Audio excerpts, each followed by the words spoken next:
दुर्गा कौन थी? बाबा भीमराव अम्बेडकर। दुर्गा कौन थी? देवी कहा जाता है हिंदू धर्म के अनुसार। दुर्गा का उत्पत्ति कैसे हुआ? दुर्गा का उत्पत्ति कैसे हुआ? ये हम हिंदू धर्म ग्रंथ हम नहीं पढ़े हैं, आप बता सकते हैं, आप लोग विरोध करते हैं। नहीं तो आप पूछ रहे हैं तो बताइए ना। हिंदू धर्म ग्रंथ हम नहीं का उत्पत्ति लोग बोलता है कि सारे देवताओं ने मिलकर, जिसमें शंकर जी भी थे, महिषासुर को मारने के लिए सब देवताओं ने मिल करके दुर्गा का एक प्रकार से बोलिए कि आविष्कार किया। तो दुर्गा को जो देवता ने आविष्कार किया उस सभी देवताओं का दुर्गा बेटी हुई। लेकिन दुर्गा सिंदूर क्यों लगाती है? और मनुवादी कहता है कि दुर्गा शंकर भगवान की पत्नी है, जबकि शंकर भगवान ने ही आविष्कार किया। इसका मतलब कि अपने मतलब कि बेटी को ही पत्नी बनाया। ये सब मनुवादियों का षड्यंत्र है। और महिषासुर को दुर्गा को हत्या करने के लिए इन लोगों ने उपयोग किया है। और महिषासुर का वध नहीं, हत्या हुआ है। आप बताइए ना, ये मनुवादी लोग बताने का काम करेगा कि कौन सा मैदान में महिषासुर के साथ में दुर्गा ने युद्ध किया और रात्रि में कौन युद्ध करने जाती थी उसके यहाँ? आप पढ़कर बताइए ना भाई, कितना सत्य है। आप बुद्धिजीवी है, आप पढ़े लिखे लोग हैं, ये कैसे हो सकता है? आप खुद पढ़िए, समझिए। सर महिषासुर की उत्पत्ति किनके गर्भ से हुई थी सर?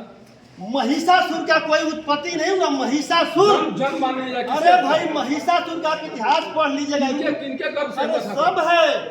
बता दीजिए सर। महिषासुर यादव समाज का एक राजा था, शक्तिशाली राजा था। उतना ही नहीं, अरे आपका जो ये वाल्मीकि रामायण है, वाल्मीकि रामायण में भी अयोध्या कांड स्वर्ग 109 चौपाई नंबर 34 को पढ़िए। उसमें क्या लिखा हुआ है? तथागत बुद्ध और उनके अनुयायियों के साथ जो एक चोर को सजा मिलता है, वही सजा इन लोगों को भी मिलना चाहिए। तो मैं पूछना चाहता हूं, आपका वाल्मीकि रामायण ही दर्शाता है कि पहले राम कि पहले बुद्ध? अगर पहले राम होते तो वाल्मीकि रामायण में बुद्ध का जिक्र नहीं है।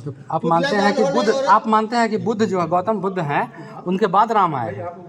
अरे भाई, आप वाल्मीकि रामायण तो पढ़िए, अयोध्या कांड तो पढ़िए, स्वर्ग 109 पढ़िए, चौपाई 34 पढ़िए।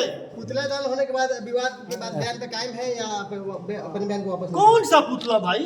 अरे जब हमारे नायक को खलनायक बना दिया और मेरे जैसा एक साधारण मनुष्य को पुतला ही दहन किया, तो कौन तूफान आ गया भाई? महिषासुर को नायक मानते हैं आप क्या सर? महिषासुर को मैं अपने सारे पूर्वजों को नायक मानता हूँ। गौतम बुद्ध, सम्राट अशोक, ज्योतिबा राव फुले, सावित्री फुले, कबीरदास, फातिमा शेख, बाबा भीमराव अम्बेडकर। अरे भाई, आपने सावित्री बाई फुले के साथ आपने मतलब क्या किया? आपने क्या किया? सावित्री बाई फुले भारतवर्ष का पहला महिला शिक्षिका बनी और पूरे वहां पर विद्यालय खोलने का काम की, और आपने शिक्षा से वंचित रखा और आप उस महिला को मजबूर किया। जब वो पढ़ाने घर से निकलती थी तो आप और गोबर और पत्थर फेंकने का काम किए। तो कौन लोग थे? और आज जो सत्ता में बैठे मनुवादी लोग हैं, वो कहते हैं कि भारत का मुसलमान हमारा दुश्मन है, हिंदू सब एक हो जाओ। अरे भाई, मैं पूछना चाहता हूं कि हम 72% हिंदू हैं, हम 72% ओबीसी SC ST के हिंदू हैं। हमारे 72% के लोगों पर गोबर और पत्थर फेंकने वाला कौन था? वो 10% का हिंदू था या मुसलमान था? जवाब देंगे? अभी रुकिए, मेरा बात खत्म नहीं हुआ। तो उस 10% में ही केवल बटा हुआ है। अगर हम भी हिंदू हैं, अगर हम 72% हिंदू को अपना भाई समझते हैं, तो भाई में भाई पूरे संपत्ति को बंटवारा कर दीजिए। मैं मान लूंगा आज से कि हम भी हिंदू हैं। नहीं तो मैं उसी मनुस्मृति को मानूंगा जो तुमने हमें शूद्र कहा है, और हम सभी 90% के लोग शूद्र हैं। जो अपने आप को हिंदू कहते हैं वो भी समझ लें कि मनुस्मृति के अनुसार और जो आज देश में जो चल रहा है मनुस्मृति लागू करने का, अगर 24 में मनुवादी सरकार आ गया तो मनुस्मृति लागू हो जाएगा और उस मनुस्मृति में शूद्रों और महिलाओं को शिक्षा प्राप्त करने का कोई अधिकार नहीं। आज भी देश की पूरी संपत्ति, पूरी संस्थान पर 10% हिंदुओं का कब्जा है। उन्होंने बाबा भीमराव अंबेडकर को भी तो नहीं मतलब कि पढ़ने दिया, जबरदस्ती पढ़े। क्या ब्रिटिश गवर्नमेंट शूद्रों को और महिलाओं को शिक्षा प्राप्त करने का अधिकार 1800 ईस्वी में अगर नहीं दिया होता तो क्या बाबा भीमराव अंबेडकर को मनुवादी ने पढ़ने दिया था?